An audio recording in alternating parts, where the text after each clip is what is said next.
1903년 12월 17일에 라이트 형제가 세계 최초로 성공적인 비행을 했을 때 항공기의 역사는 완전히 바뀌게 되었습니다. 이 형제가 만든 디자인이 매우 단순했다고 보일 수도 있겠습니다. 프로펠러는 항공기를 앞으로 이동시키고 날개가 양력을 생성해 항공기를 띄워 공중에 머무르게 합니다. 하지만 자세히 살펴보면 100년 전에 이 고등학교 중퇴자들이 개발한 수많은 기발한 기술에 놀라실 것입니다.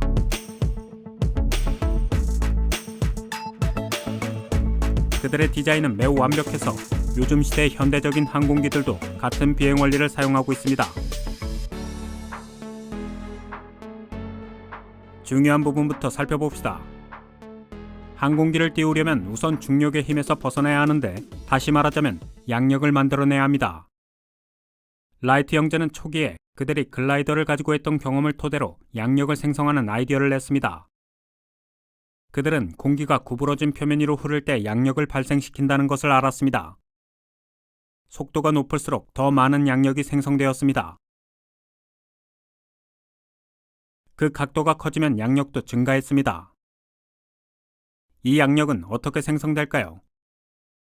이 주제는 다른 영상에서 다뤄보도록 하겠습니다. 항공기가 앞으로 나아갈 수 있도록 프로펠러 날개깃 2개를 사용했습니다.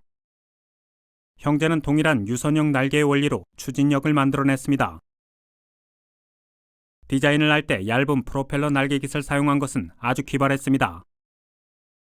그때까지만 해도 항공기의 프로펠러는 배의 프로펠러와 비슷한 것이어야 한다는 것이 일반적인 생각이었습니다.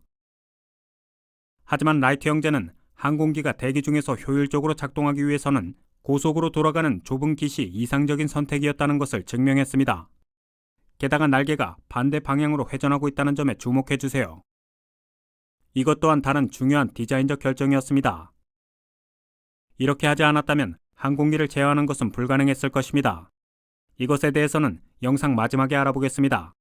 날개깃은 날개 위에 장착된 엔진에 의해 작동했습니다. 항공기를 조정하려면 다음의 비행 방정식을 따라야 합니다.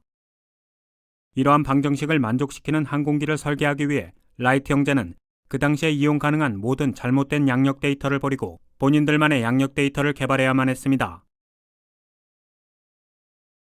라이트 형제가 고안한 날개의 최고점은 항공기의 앞 가장자리 근처에 있었습니다. 이 디자인은 당시의 최고점을 중앙에 두는 설계보다 훨씬 더 많은 양력을 생성해냈습니다. 최적화된 날개를 설계했지만 이 항공기는 지상에서 떠오르지 않았습니다. 라이트 형제는 기존에 사용되던 무거운 자동차 엔진이 주된 이유라는 것을 깨달았습니다. 그들은 엔진의 출력에 영향을 주지 않고도 더욱 가벼운 엔진을 만들어야 했습니다. 강력한 엔진만이 그 항공기에 좋은 속도를 부여할 수 있었습니다. 앞에서 설명했듯이 속도가 빠를수록 양력도 커집니다.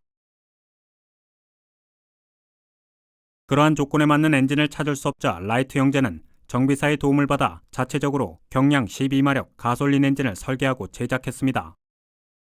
새로운 엔진을 개발하기 이전에도 라이트 형제는 비행 방정식을 충족시키기 위해 최소 8마력을 가진 200파운드 이하의 엔진이 필요하다고 계산했었습니다.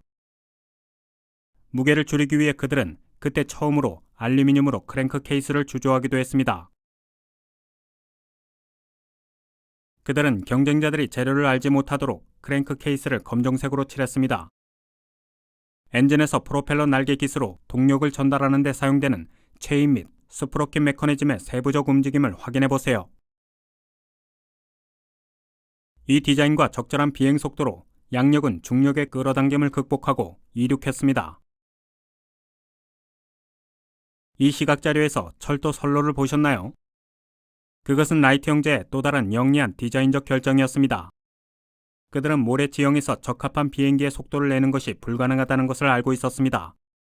그래서 그들은 부드럽게 이륙하기 위해 60피트 길이의 철도 선로를 사용했습니다. 라이트 형제의 주요한 혁신은 성공적인 비행 조종 장치를 개발한 것입니다. 항공기의 추락은 그 당시에는 흔한 문제였고 아무도 조종할 줄 몰랐습니다. 성공적으로 조종되는 비행을 하기 위해서 라이트 형제는 그들의 비행기를 피치, 롤, 요로 구성된 3개의 축으로 조종해야 했습니다.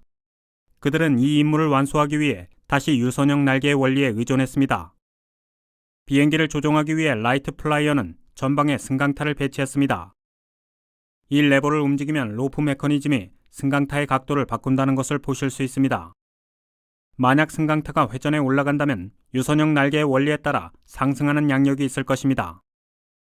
이 양력에 의해 발생하는 토크는 전체 항공기를 보시는 것과 같이 위로 밀어 올릴 수 있습니다. 항공기를 앞쪽부터 내려가게 하기 위해서는 그 반대로 하면 됐습니다.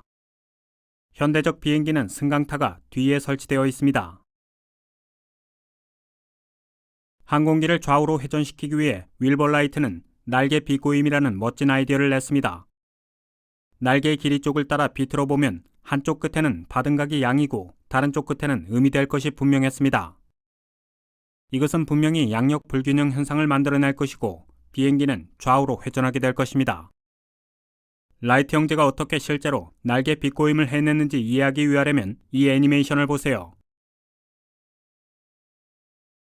조종사는 골반을 이용하여 거치대를 조종하고 이 거치대는 다시 2개의 케이블에 부착된 별도의 케이블들을 제어합니다. 케이블이 움직이면 날개가 기발한 메커니즘을 통해 뒤틀리게 만듭니다. 이것은 훌륭한 기계장치입니다. 이것의 세부사항을 이해하기 위해서는 별도의 영상에서 다뤄봐야 할 것입니다. 현대적 항공기에서는 양력 불균형 현상을 생성하는 데 보조 날개가 사용됩니다. 하지만 라이트 형제가 날개를 뒤틀면서 처음으로 비행기를 좌우로 회전시키려고 했을 때 결과는 참담했습니다. 그들은 비행기가 좌우로 회전하면서 보이시는 것과 같이 의도치 않게 방향을 틀었다는 것을 알아챘습니다. 그들은 그것을 조종 역전의 문제라고 불렀습니다. 이러한 현상을 이제는 역류라고 부릅니다. 역류에 관한 물리학적 원리는 이제 잘 이해되고 있습니다. 고각도 날개의 영역 위의 공기 흐름은 높은 항력을 생성합니다. 다른 부분에서는 항력이 낮습니다.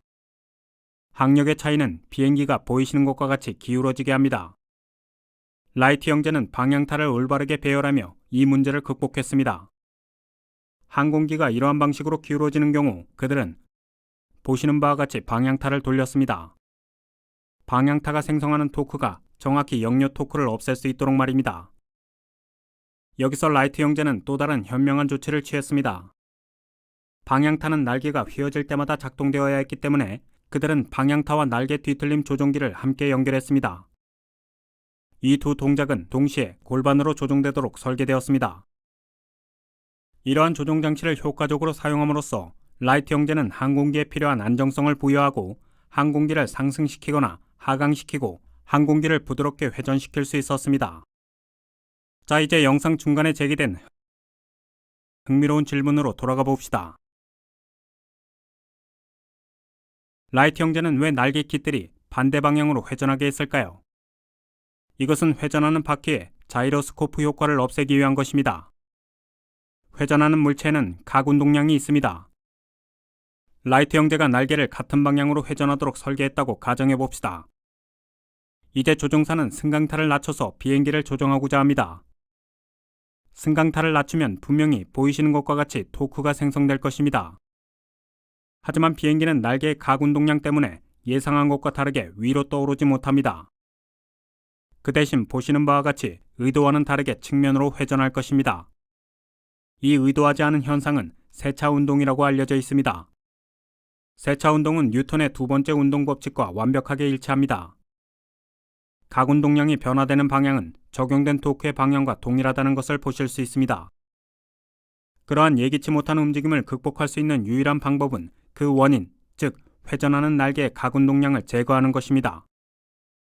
바로 그 이유 때문에 라이트 형제가 두 날개깃을 반대 방향으로 회전하게 만든 것입니다. 라이트 형제가 정규 교육을 받지 못했음에도 불구하고 그러한 세부적인 공학적인 지식을 가지고 생각해냈다는 점은 굉장히 놀랍습니다. 조종사가 항공기의 중간 위치에 있지 않다는 것을 알아차리셨나요? 라이트 형제가 이룬 놀라운 공학적 성과에 놀라셨다면 도끼 버튼을 클릭하셔서 저희를 지지해주세요. 또한 라이트 형제가 조종사를 항공기의 가운데에서 약간 떨어진 곳에 배치하기로 결정한 이유가 뭐라고 생각하시는지 댓글로 남겨주세요. 감사합니다.